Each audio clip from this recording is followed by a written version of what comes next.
Gak ada orang bisa bahagia sebelum dia menderita sebelumnya. Ini negara yang luar biasa bapak-bapak.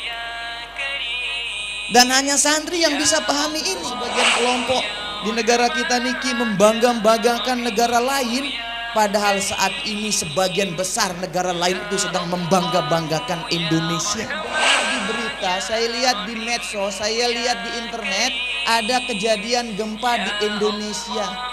Makanya kita langsung inisiatif kumpulkan uang.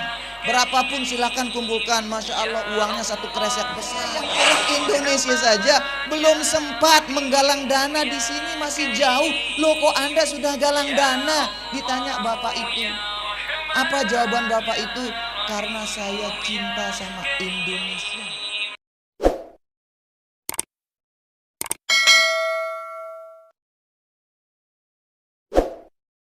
Ingat, tidak ada kebahagiaan tanpa penderitaan.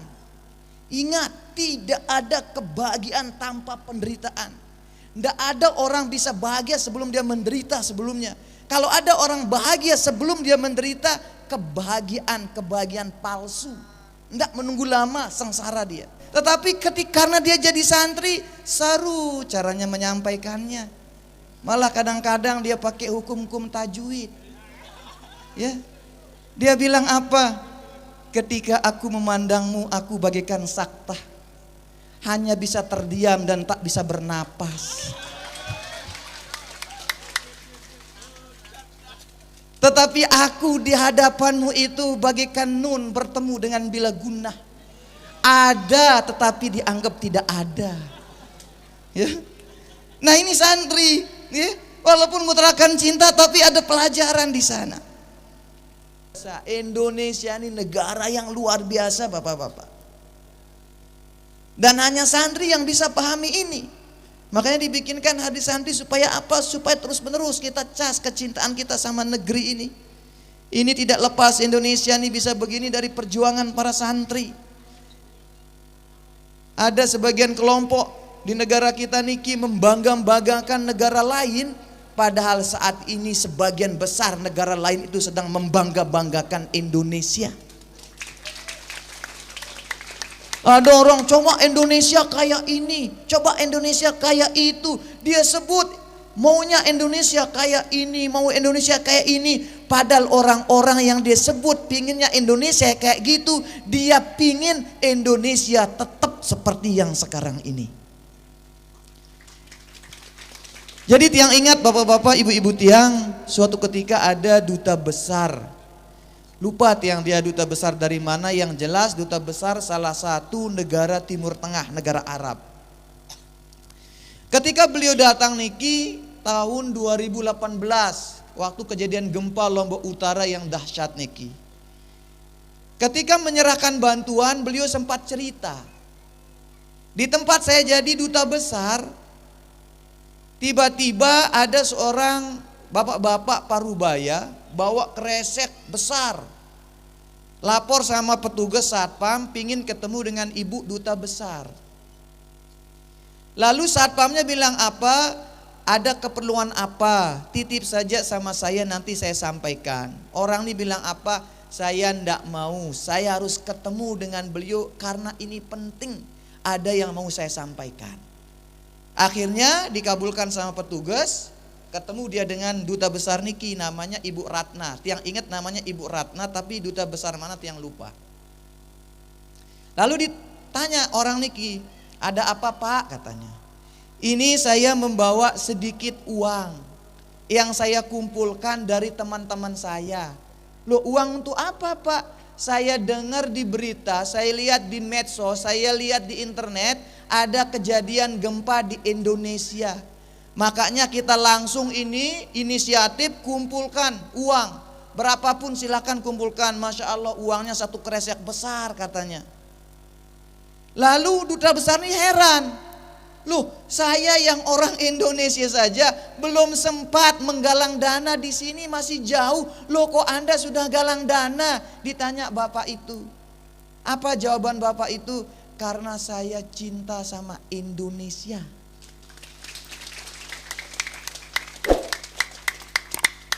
Dan yang lebih dahsyat lagi, membuat tiang langsung berkaca-kaca mata tiang. Apa ceritanya jawaban bapak itu? Selain dia bilang karena saya mencintai Indonesia, dia bilang juga tolong sampaikan ke orang-orang Indonesia, tetaplah menjadi Indonesia yang sekarang. Karena apa? Karena Indonesia harapan terakhir umat Islam. Saya ini walaupun mayoritas Islam di tempat saya, sebentar lagi akan hancur oleh perang saudara karena semua merasa dirinya benar. Tetapi Indonesia beraneka ragam agama, ribuan budaya, ribuan pulau, dia bisa bertahan. Tetaplah seperti itu katanya. Dan yang bisa pahami ini hanya santri. Maka banggalah kita jadi santri. Kisah di zaman Syekh Abdul Qadir Jailani. Syekh Abdul Qadir Jailani juga punya pesantren. Lalu beliau ini mendidik, mengajar santrinya itu dengan sufi, dengan tasawuf, dengan kesederhanaan. Inilah yang dicontoh sama pesantren-pesantren di Nusantara niki. Dia beda pesantren, ciri khas pesantren Indonesia dengan yang lain niki beda. Santrinya Masya Allah sederhana, sarungan tetapi bukan katak dalam tempurung. Niki nama pesantren. Kadang-kadang kalau mandi ngantri, makan ngantri, uduk ngantri, jatuh cinta ngantri. Nunggu ada yang putus dulu. Ya. Semua seruang ngantri, kadang-kadang disuruh nyapu. Maka tiang pesan kepada semua santri, siapapun kamu di rumah, tiang bilang, anak siapapun kamu di rumah, di sini kamu santri. Mau anak pejabat, mau anak DPR, mau anak guru, mau anak tuan guru, kamu di rumahmu, tapi di tempat kamu nyantri, kamu santri. Jangan gaya. Gak mau disuruh nyapu-nyapu, suruh ngepel. Loh di rumah saya tidak pernah suruh ngepel nyapu, itu di rumah, ini pesantren. Supaya apa? Supaya dapat seperti cerita niki. Suatu ketika datanglah tamu ke pesantren Syekh Abdul Qadir Jailani. Lalu dia lihat Syekh Abdul Qadir Jailani duduk di berugaknya, makanannya enak, bajunya rapi, bersih. Sedangkan santrinya dia lihat kurus, koreng, tangkongnya bawaan setui, kerengnya ngepir, belian kembokan. Niki santri niki. Kemudian ada sisa makanan, Syekh Abdul Qadir dipanggil santri, sini, nih, kakan sisanku katanya. Oh terima kasih Syekh, dia bilang, ayo makan daripada dibuang, makan aja katanya. Melihat ini, laki-laki niki jadi, kok gini diperlakukan santri sama Syekh ini? Kalau dia aja enak, santrinya aja susah. Nyapu, ngepel, nyikat kolam, nyikat jeding, makan makanan sisa. Kalaupun ndak sisa ndak enak. Kalau dia enak makanan. Lalang semendak datang dulang. Isinya gula lemak, ayam panggang, ares, telur, macam-macam. Santrinya dikasih sisa-sisanya. Jemak jaku badak doang, bapak kanak nih. Pendek cerita, pulanglah si laki-laki nih, ceritalah sama orang tua yang ada anaknya mondok. Pak, tahu anak si dia yang mondok di, sebutlah namanya Samsul Palah lah, biar gampang ingatnya ya. Pak, tahu anak si dia yang mondok di Samsul Palah itu katanya. Dia kenapa? Ya Allah, saya saksikan sendiri. Dia itu kurus, koreng, tangkong dekil. Terus saya lihat dia disuruh nyikat jeding. Padahal di rumah dia anak orang kaya. Tapi di pesantren suruh nyikat jeding. Terus begitu datang waktu makan, sisanya Syekh Abdul Qadir dikasih. Itu pun wabue jangannya tinggal minyak-minyaknya doang. Tinggal ragi-raginya doang. Dengar cerita niki, tayak darak bapaknya. Nulah cekatnya tukang fitnah nggih. Leceket ngomporin nggih. Mula dek negin gedak bapak nanti kalau kita komporin. Oh amun ngenoja cerak wah anakku mondok langsung bait kunci remote. Titit. Mobil remote nggih. Buka lawang loh mobilnya Fortuner. Truk nggih, perangkat bareng supir. Sret. Aning pesantren Syekh Abdul Qadir Jailani. Sampai pesantren, Assalamualaikum. Biasa gaya dengan sugih nggih, sombong biasa. Assalamualaikum. Mohon maaf Pak, lain santri. Mohon maaf Pak, saya Peta. Be, guru me. Oh nggih Pak, tunggu sebentar. Ndek tunggu wah. Pokok langsung wah ketuk. Langsung ketuk. Assalamualaikum. Waalaikumsalam, kata Syekh Abdul Qadir. Sila tokol. Dia tokol wah, dia bilang. Pokoknya mohon maaf, Syekh. Tiang mondok kang anak tiang ini untuk belajar agar pinter ilmu agama, agar hafal Al-Qur'an.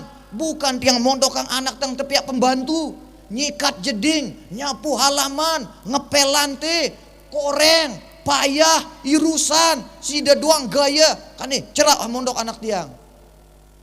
Syekh Abdul Qadir hanya tersenyum. Amun nemarak ngenoja sila bejo uli anak deh. Ya wah pokok dende ulah jauh lemari me tangkong mepet mana gerah sedekah balik pesantren Samsul Palah nih. Langsung kedengna anaknya niki. Uli stopa link anak niki. Dende stop uli pokok stop apa rak dende tiang anak deh katanya. Jangan dende tanda anaknya. Yuh simbi anakku no anak dan no katanya. Astagfirullah makat lengin nih anakku. Anak dengan kedengna para anaknya. No anaknya kenjakan nyapu anakku. Abdul Qadir. Akhirnya jauh ule anaknya. Nih tama mobil anakku. Ada yang teman telah le epicentrum beli tangkong. Woi. Tepuk tangan. Nih, liwat wah niki nggih. Ya, tutuang cerita niki doang. Tutuang cerita niki doang. Akhirnya tayak mobil anaknya niki, tayak wah anakku letun lelah ante begawean, tayak mobil, setel kaset ngaji, cetek. Setel AC berangkat.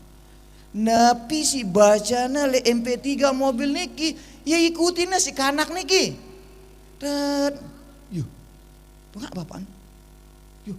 Apal mek nih anakku. Alhamdulillah setengah Quran wat yang apal, Pak. Setengah Quran mati. Apa malik tahu mek sila be tanya tiang, coba hadis tentang kebersihan bacana. Coba hadis tentang berbakti pada orang tua bacana. Apa malik tahu mek sila pokok tanya tiang selapu netoan kanan niki ya tahu. Astagfirullah. Salah aku niling bapaknya. Supir, balik andang. Tulah aning pesantren Samsul Palah. Ku ngundang maaf oleh tuan guru nih katanya. Ya. Tulah. Parangku anta tersuruh-suruh nyapu doang. Parangku anta tersuruh nyikat jeding doang.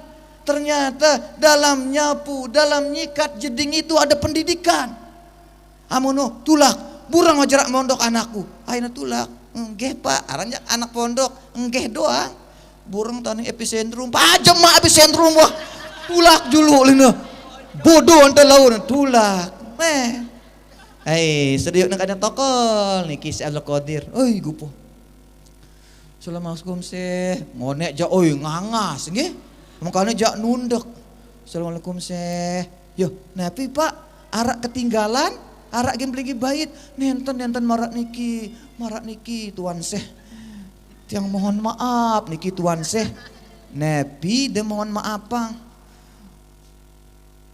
Dalam perjalanan ulik niki tiang setel kaset ngaji, selapu si ngaji yang nasi MP3 niki apal nasi anak tiang. Terus ketuan tiang hadis tahu na doang, hadis tentang Nabi juga tahu na. Terus tuan tiang ya apa hikmah tahu na doang lain na. Oleh karena niki mohon maaf, niki tiang salah, gin tiang tulakang, anak tiang Malik mondok jak deriki, ling dengan toa niki. Nah piling Syekh Abdul Qadir Jailani. Bapak. ilmu si arak le anak dengonek denger denuk wahya telang. Kani deketuan ampuk wahya telang. Dan 10 tahun nuntutna ampuk dek ini gintulak. Saya nggak apa? Karena sudah rusak oleh keikhlasan orang tuanya. Kalau dulu Anda bawa Anda mondok, ndak ada tedeng aling-aling, serahkan dekumbe-kumbe iya. Begitu sekarang sudah tahu dia pintar, sudah mau bawa balik, wah ndek nebau. Wah tercabut di sida Allah Subhanahu wa taala ilmu lek dadan anak dah, dan dek ini ingin tulak walaupun berpuluh-puluh tahun karena rusak oleh keikhlasan orang tua.